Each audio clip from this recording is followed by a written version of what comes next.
just having parents that were like, we grew up with every cliche you can imagine. One of my fathers was "the world is your oyster" was one of them, and the other one was "it's easy to be the same as everybody else. You be different," which, as you can imagine, led me to a lot of trouble at times. So I didn't take that the way he intended it always, but that was it. I think the interesting thing to ask people that are when you're wanting to be an entrepreneur, and I asked I had a couple of my clients this week got into a bit of trouble. They're 14-year-old boys texting things they shouldn't be, and one of the things that I ask people is, are you scared of failure, or are you scared of success? Because I think a lot of people, we assume that we're scared of messing up, but actually I think some people are scared. For me, I would say I'm probably more afraid of success than I am of failure. I'm very good at picking myself up off the ground and just doing it again, doing something else. But, sometimes when it's all about to happen and you feel it and you know it's about to go nuts, that can actually be, much more anxious moments than it's all about to come crashing down. So. Okay, can you elaborate more about being scared of success? Because I know that's what a lot of us strive to be.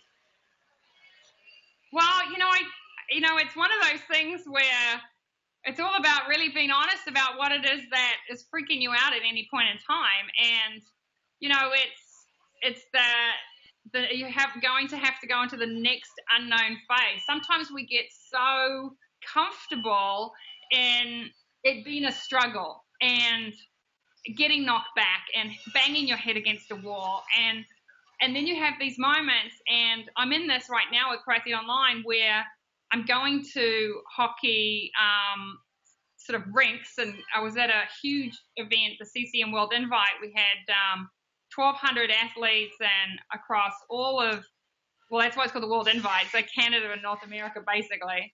And, I've had this out there for 3 months, and I've got people in the NHL and people in the USHL and that I don't know, and in positions that I would love to know who they were, and I'm being introduced to them and they already know who I am. So that's a weird feeling.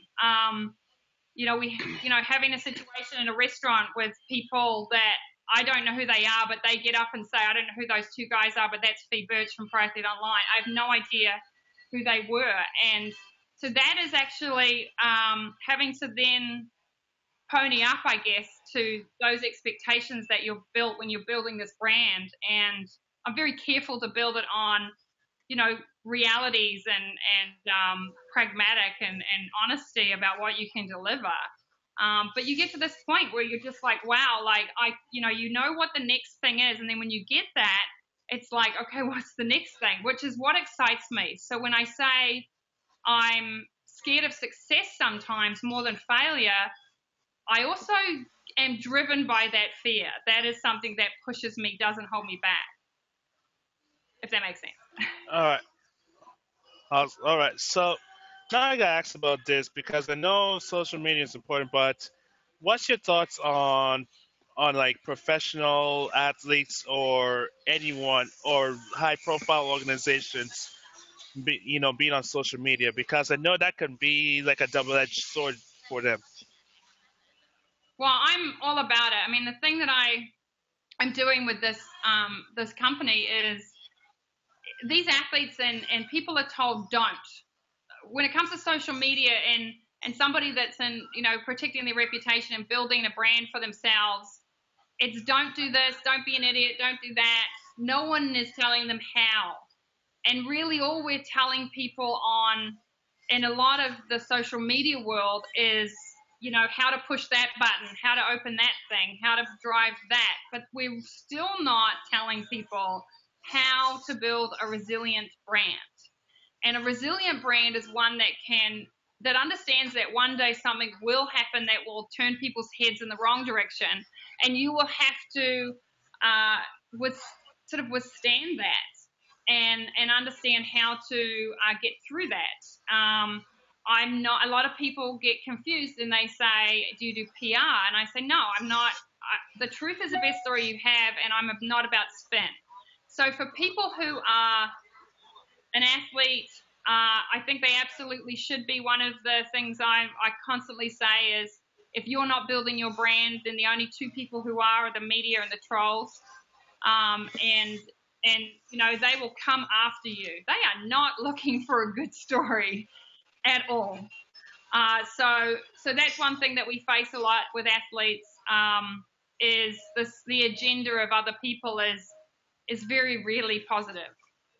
So I think, but we don't just do. I don't work just social.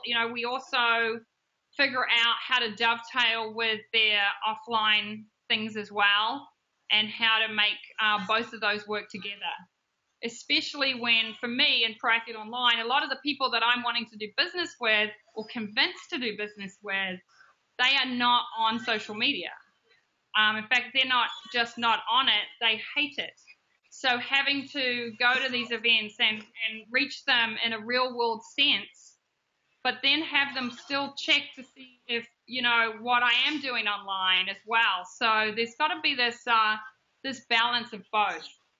I think we forget that. We put our head in this sort of social media box, and we forget that there's a real world out there, and we sort of miss a lot of opportunities. Wow. Okay. All right. So that's really interesting that you said that, because basically what you're saying at the same time is that you said the media is out that shapes their brand. Basically, is that what I'm hearing?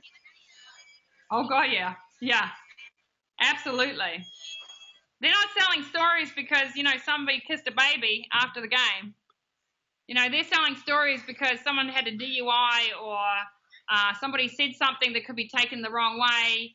A reporter asked them a question, and so what often I see happen with the athletes is they get asked a question after the game. Right now we have a ton of very controversial topics going on that have leached into the world of sport, whether it be politics, anything. And even just events that are happening in these towns that we had in Vegas. Obviously we had the shooting in Vegas. And so people are commenting on these things. And if they're not, the question is always, okay, so you comment on a live mic, but what if you don't have something on your social media feed and then people don't like what you said? Then all of a sudden they take over your entire feed. They start commenting on every post, on every image on Instagram. They retweet everything you did, but it's like negatively quoted as well. So what we have to sort of balance is, if you are going to have an opinion on something, where are we going to allow those comments to go on your social media? We have to set them in a place on a specific post and educate people about what that is. So it's really looking at them and saying, you don't just exist on social media, and you don't just exist on the field or off the field.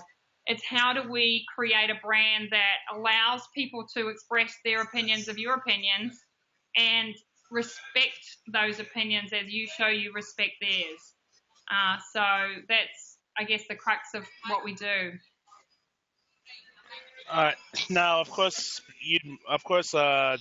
I guess switching a bit on Las Vegas, because recently, this year, the Golden Knights just had their inaugural season this year. But you talked about how they made a splash in social media in the Mm-hmm. Athletic, and Yeah. he's like how they basically have been authentic and build a fan base on social. Yeah, I guess you could say quickly. Can you share Yeah. a little bit more about how about what like how they were able to walk that tightrope between Yeah. not going across the line and at the same time being as real as possible? Yeah, I think we always start with any brand and we say, what is it that you want to put out there? What is it you don't want to put out there? And what is it people will find? And in the case of Vegas, it's a good example of the truth is the best story that you have. If you try to present something that isn't what people perceive you as, if you try to kind of go, oh, just ignore that side of me. I'm just gonna focus here and give you this story that I want to give you. The challenge that Vegas had, and a bit of behind the scenes sort of thing, when I was at the NHL draft this year, and it was this is when our first players were being drafted for the Knights. The story and the sort of chatter and also what was said in various meetings that I went to was that Vegas is going to sell tickets based on you're a Leafs guy or girl and you're going to go to Vegas and watch the Leafs play the Knights. What they have actually created is what I think is an amazing feat for branding. They have become everybody's second team. So when you're in Vegas, the likelihood that your team is playing is very slim, but the Knights are probably going to be there at some point potentially. And so you're going to go and watch the Knights and you're going to cheer for the Knights, because if you're not cheering for your team, then it's the Knights. So how did they do this? How did they do this? What they did was they what could have sunk them from a brand point of view is, who is going to take Vegas seriously? It's never had a pro team before. If you watch Ballers, they're trying to, in the Ballers show, this is one of the things they're trying to do is bring a team. So what they did was they were very honest about what they were. They're a city of entertainment. They're a city of secrets. They're a city that sort of everybody comes and has fun. They've got a great sense of humor. There is actually a sense of community in Vegas when you live there, but for the rest of us, the perception is that there isn't. So they had to create this community. And so Dan, the guy that runs the Golden Knights social media, is hilarious, from New Jersey. He's a really funny guy. And he's done some really outstanding stuff before this. And he kind of looked at what the Kings did. The Kings were the first kind of team in the NHL that, the NHL is pretty robotic in how they handle digital media. But to say it lightly. So the Kings were the first that sort of went out there, but Vegas actually went a bit further, because at the end of the day, LA, while known for Hollywood and all that kind of thing, it doesn't, it just sat way better, and they're able to push it way further with Vegas. Now, they've made some missteps along the way, but, they've recovered and had some fun with it. So I think what they've done is phenomenal. So basically, like,